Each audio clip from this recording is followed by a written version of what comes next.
is going on, guys? Brandon over here at Geek Talk. This is my top movie list of 2023. Now, I did do a short, and I wasn't too happy with it. I wanted to do a longer form video because I watched some movies that I actually really enjoyed that I wanted to add to this list. And I know I haven't seen everything. If you have seen a movie that I don't mention, write in the comments. Let me know. Maybe it's something I haven't checked out. There are two movies that I know I haven't seen yet that there was a lot of praise for. One being Oppenheimer and two being The Claw. Now, Oppenheimer seems a little more polarizing. A lot of people thought it was the best movie of 2023, and a lot of people said it was a snooze fest. So I'll have to judge that myself when I see it. But no, I'm gonna watch it.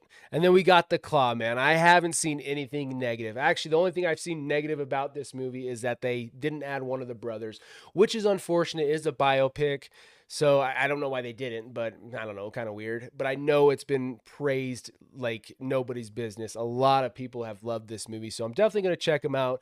It's just hard to get to the theaters and watch these kind of movies when you have a toddler. Not exactly the movie they want to go watch in theaters. But to start this list, Cobwebs, man. And well, actually, before we get started, there's no particular order. I think all these movies are must watch, must see. They're really good movies. No particular order. But we're starting this list with Cobwebs. It's a horror movie. It's a very strange, weird movie. The family dynamic's weird. The mother's weird. The dad's weird. The son's weird. The big bad at the end is weird. The plot twist is weird. But it's also very horrifying. And I think it is in the trailer, at least part in the trailer, that there's this nightmare scene. And if you've seen that movie with the chick, she's got her arms down and her fingers are really elongated. And it's just spooky, dude. And they did such a great job in that scene. If you haven't seen this movie, it's really going to send you for a loop, dude. It is horrifying.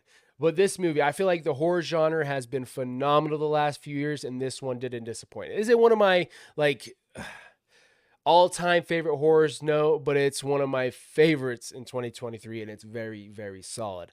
The next movie. There are two movies on this list that I have binged a handful of times this year, and this is one of them. Dungeons and Dragons: Honor Amongst Thieves. I think this is a very fun movie. If you're into fantasy fiction, this is going to be right up your alley. I'm not a big D&D guy. I don't know if you guys are, but I feel like it's getting popular again ever since Stranger Things has kind of brought it back into the light. And that's kind of why I feel like this movie was made. But they did a great job, dude. The acting, Chris Pine was great in it. The effects, the story, the feel-good moments, everything about it, dude. It was just a lot of fun. And I watched it several times. I watched it with my wife. I watched it with my niece, my brother-in-laws, myself. I just wanted to keep watching this movie because I had so much fun. It feels like it's been forever since we had a good fantasy fiction thriller kind of movie. And this was it, man. I'm not saying it's Lord of the Rings, but it's pretty damn good. I had a lot of fun with it. Next one up is a movie that I watched at the end of the year that I wanted to add to this list is Gran Turismo. The way I explained it to my friend was like, dude, one, I don't give a shit about cars. Two, I don't give a shit about Gran Turismo. But dude, I had so much fun in this movie. It's just your typical sports feel-good movie, and it's just put together so well. The effects, everything about it. I didn't watch for the longest time was because I was like, I don't care about Gran Turismo. I'm not a racing simulator kind of guy. But you don't have to be to enjoy this film. It's just, I didn't know it was based off a true story. Let's start with that. And so it's just, I don't know, man. The idea of it, the weird transitions between the guy being in the simulator to actually being in a race car. The race scenes were really, really well done. I believe David Harbour was great. Orlando Bloom was great. And Archer Madekwe, I don't know how to say his name, but he's the lead actor. He's the racer. I believe he's a British actor. Really liked him, man. I thought he did a hell of a job and really did great with playing with the emotions of the character and just the journey this guy goes on with the hardships, the learning. Just great movie. If you really like racing, this is your kind of movie. But if you just want to feel a good movie, this is it. The next one on this list, dude, is another one. I watched these actually the same night. Gran Turismo and When Evil Lurks, dude. This might be, I'm not going to say it because I'm going to stay loyal, but When Evil Lurks is such a solid movie. It's a film based out of Argentina. It's you got to read it subtitled. It's Spanish. I think they speak Spanish. But this movie didn't need anything special to make it great. It didn't need fancy makeup. It didn't need fancy CGI. It just needed a damn good story with a damn good cast that could portray their emotions and portray the intensity and the horror that was happening. This is not your typical possession movie, but it is a possession movie, and they just do it in a different way and show how terror and evil can spread. And my lord, dude, it's a lot of people were saying that this is the most gruesome, gnarly movie they've ever seen in their life. I don't know if it was that bad. There are some hard to watch scenes in this film, but let me tell you, this this really gives me faith in filmmaking and current day cinema, because Hollywood's a disaster. I feel like they're just pumping movies out, and it's very far few between where there's a good one. And if you just give independent films or foreign films a shot, dude, oh my god, this one, what a great horror film! What I'll say this: people have overhyped it a little bit when it comes to the grotesque and the brutality and the disturbing part of it. I don't know why I got really quiet, but they overhyped it. It's not that bad. It's not that bad. It's a solid movie though. And damn, I got a lot of horror films on this. My next one up is No One Will Save You. Now, I've never been too into your alien kind of movies, your horror alien, whatever. It's not my cup of tea, dude. But this one was just different. I don't think there's a word of there might be two or three words of words said in this film. There's hardly any dialogue. The lead actress in this film, it's based around her, really. There's not much other than her going on in this film with her and the aliens. And she did a hell of a job, dude. I relate it to like Hayden Christensen from Revenge of the Sith as Anakin. I feel like he just portrays his emotions so well with his face that he just, I don't know. He sells the turn from Anakin to Darth Vader. But this actress, dude, she didn't need to say anything. She didn't have to say anything. Her face acting, her facial expressions are just, oh my god, she got everything across without saying a damn word. I will say my one critique is at some points the aliens were a little stupid. They were a little dumb. Sometimes I feel like she should have just been, I don't know, or just, it's a fun movie. It's a different movie. It's a quiet, it's not really a quiet movie.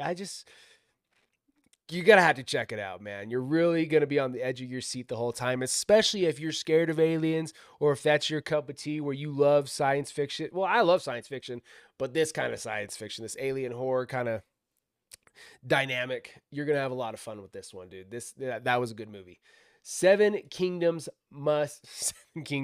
It's the last Kingdom series finale movie. Seven Kings Must Die. Now, this film, I don't I don't know how to explain what it did for me, man. I think The Last Kingdom is if not the best series of all time from start to finish. I really have no complaints how it begins and how it ends, dude. I thought they did a hell of a job, and I couldn't think of a better way to end this series with this movie, man. I want to see more. When I got done with this movie, my first thought was, I don't want it to end. I want more of Uhtred.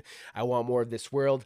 Give me more. Give me a trilogy if you got to, dude. I just don't want it to end. And dude, the fight scenes, the war scenes, I'm not going to comment on the actors, because if you're watching this movie, you've seen The Last Kingdom, so you know how phenomenal the cast is. The dynamic between Uhtred and his buddies, it's just, dude, I love this series. I want more. So Seven Kings Must Die, the movie for the series on Netflix, Last Kingdom. If you haven't seen it, definitely check it out.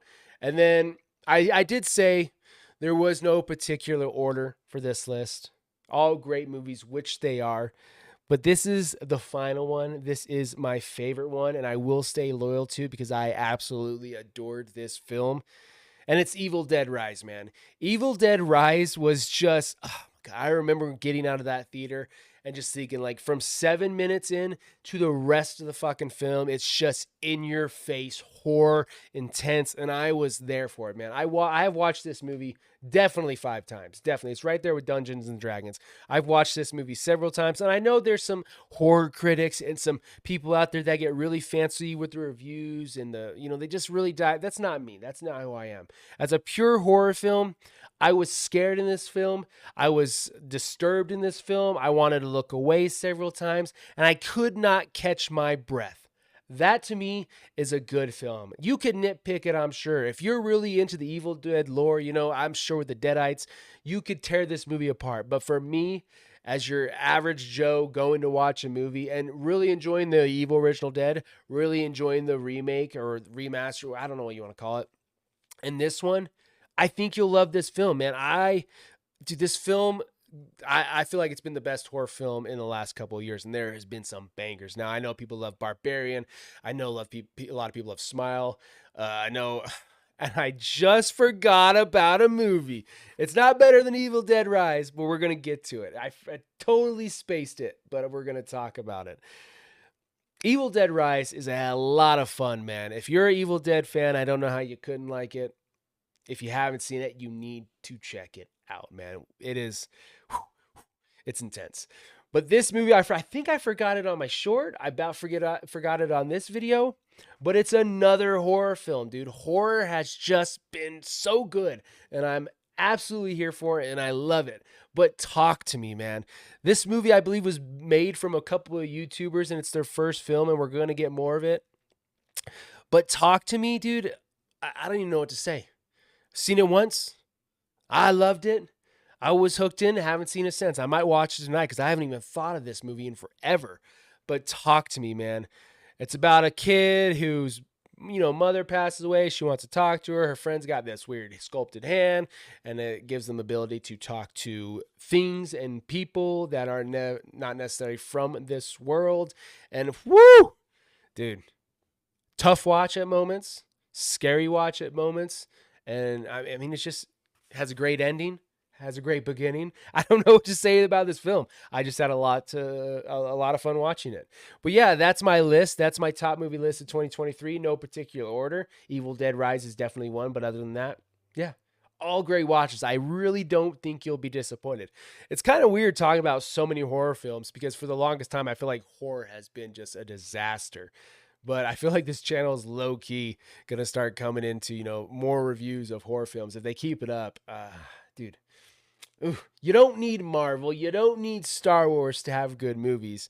And if you just give just give these movies a watch. You'll enjoy it. If you haven't seen them, I envy you, man, because a lot of them are bangers. But yes, if you like this video, please leave a like down below. Comment, let me know what your favorite movies of 2023. If I've missed any, please let me know. I love movies. I want to watch them all. And if you're interested in future content, please subscribe. Deuces.